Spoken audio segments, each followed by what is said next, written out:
Chapter 2, Lahan and the Dangling Corpse, Part 1. For Lahan, it was simultaneously a good thing and a bad thing to have his father back from the western capital. "You must go to your office today, honored father. You should put up a good front, at least on your first day back," Lahan said as he watched Lakan drowsily eat his kanji. 3 children stood beside Lakan. From the biggest downward they had been dubbed Siphon, Wufan, and Liufan, numbers 4, 5, and 6. They were a trio of orphans Lakan had picked up somewhere who now performed menial chores around the house. Siphon was assiduously bringing the spoon to Lakan's mouth. Lakan was really just being lazy, but the wrong onlooker might have thought he had a thing for young boys. Had he been forced to feed himself, however, he would have drawn the meal out forever, much like a kid, in fact. So this was how it would be. In addition to the other 3 children was another boy, not yet old enough for his coming-of-age ceremony. He was substantially smaller even than Lahan. Lahan didn't recognize the boy, but he had appeared the day before, saying he had been instructed to serve Lakan. From his facial features it was clear he came from Isei province, but why he had come was less obvious. "Pardon my asking, but who are you?" Lahan said. "Did my honored father collect you?" Lakan had a certain habit of just finding people. The boy could have arrived that way. That would be all well and good if he was an orphan, but if he had parents, then it became a kidnapping. "If you want to go back to the western capital, just tell me. It's my father's mess, but as his relative, I'll take responsibility for making sure you get back." Having the head of the clan back got Lahan out of a number of responsibilities, but it also vastly increased the number of problems he would have to solve. Getting a single child back home, though, that was easy enough. Compared to compensating for an attempt to smash down the walls of the rear palace, he would manage. "Not at all, sir. I've come to work. The Moon Prince commanded me to look after Master Lakan for the time being." Lahan had no idea why the Moon Prince would have ordered that, but he said, I see. "May I ask your name, then?" "Certainly. I am called Khan Junjie." Khan Junjie. His name explained everything. Lahan was a quick thinker, and when he heard this familiar moniker, he connected it with the fact that his own older brother had not returned from the western capital. Why was he there, while this boy Lahan had never seen was here? Now he understood. His brother and this boy shared the same family name and the same given name, so they must have been mistakenly swapped. It was patently ridiculous, but that was exactly the kind of star under which Lahan's older brother had been born. "Now I get it." Lahan nodded. In his opinion, his brother was a real jack-of-all-trades, but a master of none except for pulling the short straw, if that were a trade. He'd been left behind in a far land, where he was probably working industriously at that very moment. Lahan bore no ill will toward his older brother. In fact, he thought he was quite a good brother, and hoped to introduce him to a pretty girl someday. Sanfan came into the room. "Master Lahan," she said. "Yes, what?" "I'm terribly sorry, but I found this among the master's clothing, and I thought you'd want to see it." Sanfan held out a letter that smelled of a simple but high-class perfume. The sender wasn't immediately apparent, but Lahan could tell who it was from the writing, lovely characters with just a hint of strength in them. It was a message from the Moon Prince to Lahan explaining, in terms at once indirect and apologetic, who Khan Junjie was and why he was there. It was largely as Lahan had surmised. Once his brother had returned to the central region, they would send Khan Junjie back home, and the Moon Prince wished the boy to remain in Lakan's care until that time. With apologies to his brother, Lahan jumped at the chance to have the Moon Prince in his debt. He would love to do more favors for him, in fact, more and more, until there were so many they could never be repaid. Lakan had finally finished his kanji, and Siphon was wiping his mouth. Wufan and Liufan brought him his dessert fruit. "Honored father," Lahan began, "before you go to court, I'd like to inform you of a few things that are currently going on." "Charem? Everyone's still doing their jobs, aren't they?" "Well, with you gone for a whole year, some breakdown was inevitable." Lahan placed a shogi board in front of Lakan. Lakan thought of his subordinates as pieces in a game, and indicated their disposition via the board. It had confused Lahan as much as anyone at first, but after seeing it time and time again, he'd begun to discern certain rules. He wasn't perfect at it, but he could largely understand what Lakan wanted to communicate from the board. "How are the pieces moving?"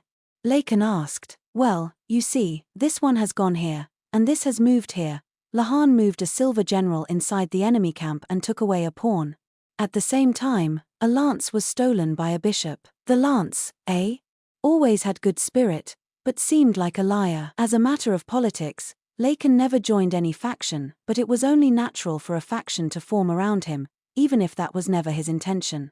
During his absence, his faction had exerted enough pressure to keep opposing groups from running roughshod, but over the course of an entire year, the unwritten rule that one should never cross Lahan had all but eroded.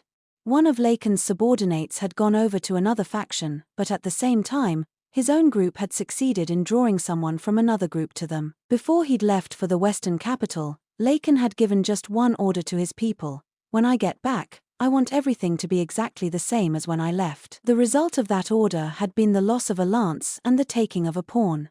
No doubt his subordinates awaited his return with fear and trembling. Lahan had a thought. Perhaps it had simply been too much to ask a bunch of soldiers, people not normally versed in political negotiations, to maintain the balance of power within the court. He thought they should still get passing marks, but there was no telling how Lahan would react. I suppose we should at least see this pawn we've picked up, Lahan said. Certainly. Lahan picked up a brush, while Wu Fan and Liu Fan brought ink and paper, and then he wrote out the orders in such a way that the aide, Onsu, would be able to understand them. He felt bad for Onsu, telling him to come to work the very day after he had finally gotten to see his wife and child for the first time in a year, but from the moment one became Lahan's assistant, there was no such thing as time off. The boy with the exact same name as Lahan's brother was agog from the moment he got out of the carriage. This is the royal court. My. It's so much bigger than the administrative office in the western capital. Lahan had been thinking about what to do with the boy. Normally, he might have simply left him with Sanfan, but there was a problem. His freeloaders Ahum, Yarrow and Ienien had stuck their noses in. For some reason, they'd made a big show of doting on the boy, Junjie. Sanfan and Yarrow didn't get along very well, and sparks constantly flew between them, although Lahan had no idea why, or at least, he wanted to pretend he didn't. In any case, at least Lahan and the boy seemed to get along all right, so Lahan had decided to assign him to Lahan as a sort of junior assistant. If that made Onsu's burden lighter, it meant Lahan wouldn't have quite so much paperwork piling up, for which he would be grateful. Still, he had trouble imagining it would go as smoothly as all that. Say, Ienien, are my bangs straight? They're perfect. You look as beautiful as always. From behind Lahan came the voices of his freeloaders. Since they were sending Lahan by carriage, it had been decided to let the young ladies come along. He could hardly have put himself and his father in a vehicle while the women walked. Master Lahan, it's all well and good to be courteous to women, but I don't think you had to go quite so far, Sanfan whispered to him. She was serving as their driver once again. Quite frankly, it would have been more efficient to have her doing other work, but Sanfan wouldn't hear of it. That's not your decision to make, Sanfan, Lahan said. After a moment she replied, understood. All right. I'm going to see my father to his office. Starting tomorrow, he was going to leave Lahan with Onsu. Lahan certainly wasn't going to spend his days babysitting him. Inen, let's go to the medical office, said Yao. That would get the two of them out of the equation, which was something of a relief. Now that Maomao was back, Lahan fully intended to have them return to their dormitory. See you later, Junjie. Yao cooed. You too. Good luck at work today, Lady Yao. Lady Ienien. Gosh, you don't have to be so formal. Yao was surprisingly familiar with Junjie herself, and just when Lahan had been so sure she didn't like men. Maybe it was because the boy was still so young that she was able to show him some decency.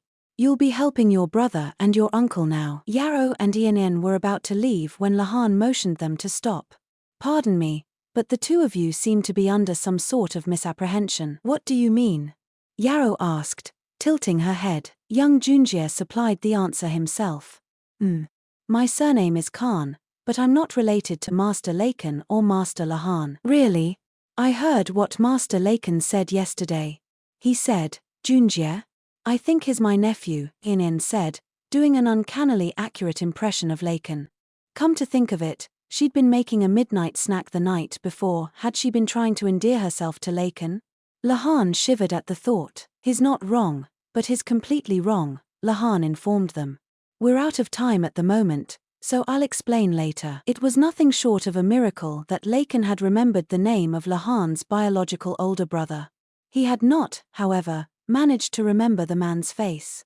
Thus he had presumably classified the young Junjie in terms like he doesn't not seem different somehow, but he's probably my nephew. Both of them were studious, hard workers, so perhaps they appeared to him similarly. Lahan was seized by a fresh desire to help his brother settle down as soon as he could. Is my name causing any problems? Junjie looked deeply uneasy. Lahan, Yarrow, and Yen all looked at each other. It's all very complicated. Don't worry yourself. More importantly, my honored father has fallen asleep again, so give him a good shove, would you? Lahan said. Yes, sir. Junjie said, and he and Lahan proceeded to shove the sleeping Lahan's back. Lahan was supposed to be done worrying about Lahan once he had deposited him at his office, but there was an unusual hubbub when they arrived. A crowd had formed. Well, now, Lahan said, what do you suppose is the matter? Young Junjie asked. They looked at each other. Onsu stood outside the office, and now, just hours after getting home, he already had a very grim look on his face. Sir Onsu. Whatever seems to be the matter? Lahan asked. Sir Lahan. Perhaps you should see for yourself. Onsu indicated the office with a significant glance. It would be quicker than explaining, he seemed to say. Lahan looked. Well, I'll be. Something very beautiful hung there. Namely, a man's corpse, dangling by the neck from one of the rafters. Heek. Young Junjie said, terribly frightened. Th. That's a corpse, dead by hanging, yes. First time you've seen one? Why yes. What is it? What is that thing? I told you, it's a corpse. A dead body. How can you be so calm about it? Young Junjie was all out of sorts, but for Lahan, a human corpse was nothing especially remarkable. The more people there were, the more corpses there would be, that was all. The capital and its surrounding environs had some 1 million official family registers, although in Lahan's mind, that number had to be considered no more than an estimate. Taxes were levied based on the adult population, so in order to dodge the taxman, some people lied and said they had no children when they did, or claimed that their children had died before adulthood when they hadn't, or reported a man as a woman.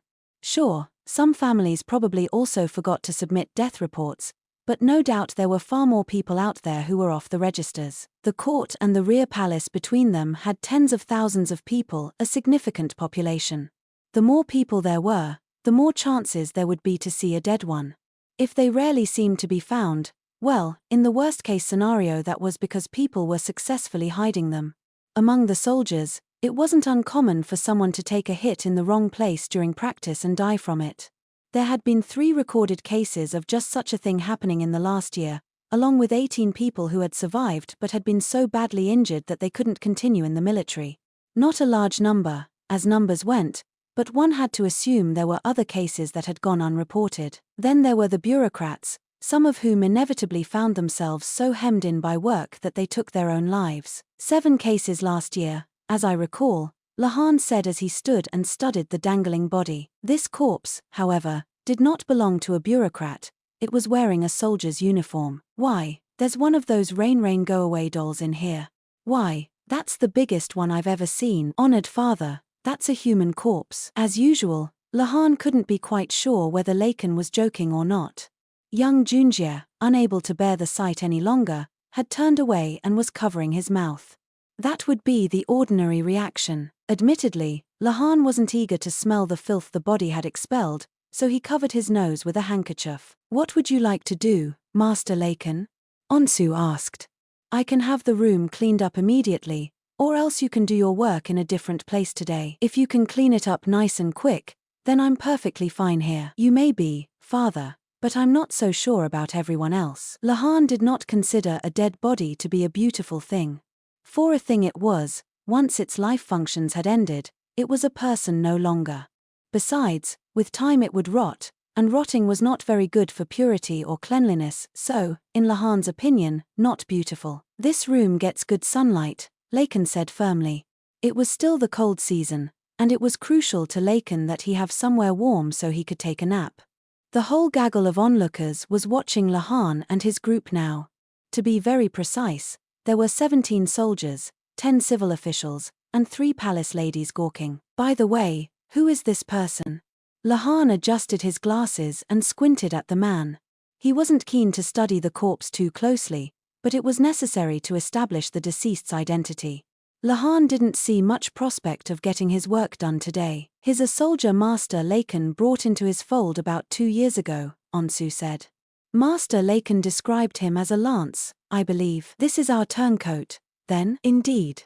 I have a record of his service I can give you, although it's more than a year old." So this was the lance that Lahan had captured on the shogi board that morning. Lahan had known, and told Lahan, that the lance had been taken by a hostile faction, but he hadn't known the lancer's face. Remembering people's faces wasn't Lahan's job, it was Rikison's. "And he just decided to kill himself in my father's office," Lahan mused. He looked around the room. The lance was dangling from a beam in the very middle of the office, which had been given particularly high ceilings with a few good, sturdy rafters after Lahan had expressed the desire to have a hammock.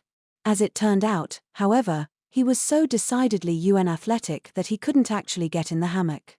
A pointless story of a pointless endeavor, except that the other offices were not built such that one could have hanged oneself in the middle of the room. Not far from the waste that had gathered under the body lay a toppled chair.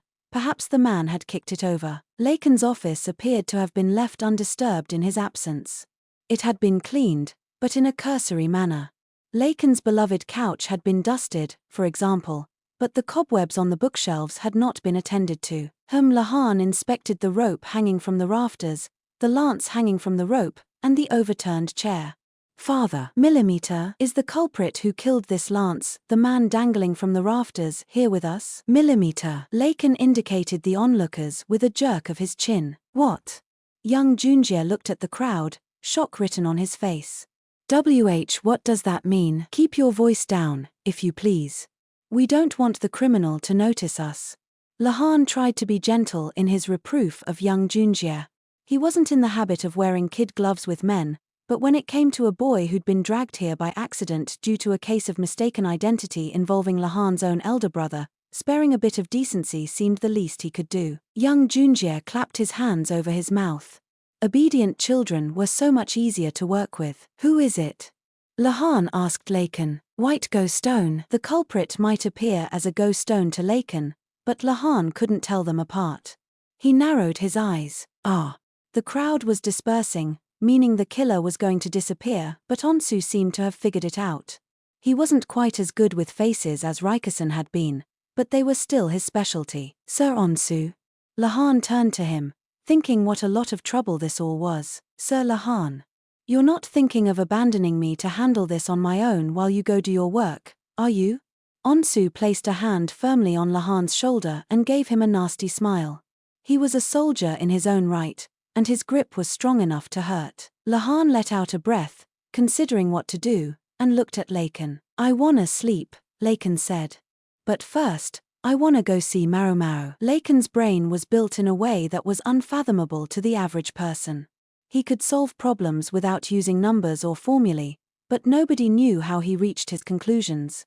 However accurate his accusations might be, making them stick without further proof would be a tall order. "Ahem." Lahan flagged down a nearby lower official. "Kindly go to the medical office and tell them we need to investigate an unusual corpse. Those are the words you are to use, don't tell them it's a hanging corpse." "An unusual corpse." "An unusual corpse, sir?" "Yes, and make sure you get it right." "Oh, and since the medical apprentices are finally back at work, could you have them come as well? I suspect the medical personnel will leap at the chance to study a fresh body." This was all Lahan's very indirect way of telling him to bring Maomao. Absolute certainty was impossible, but he figured that there was at least an 80% chance that she would come. That ought to help the otherwise listless Lahan muster some motivation. Lahan would give them their answer, but an answer alone wouldn't be enough. He would tell them who the killer was, but it would be up to Lahan and the others to figure out the motive and the manner of death. Both Maomao's specialties. Lahan made sure his glasses were perched firmly on his nose, and then he sighed. He was going to have to spend a long time looking at something very beautiful.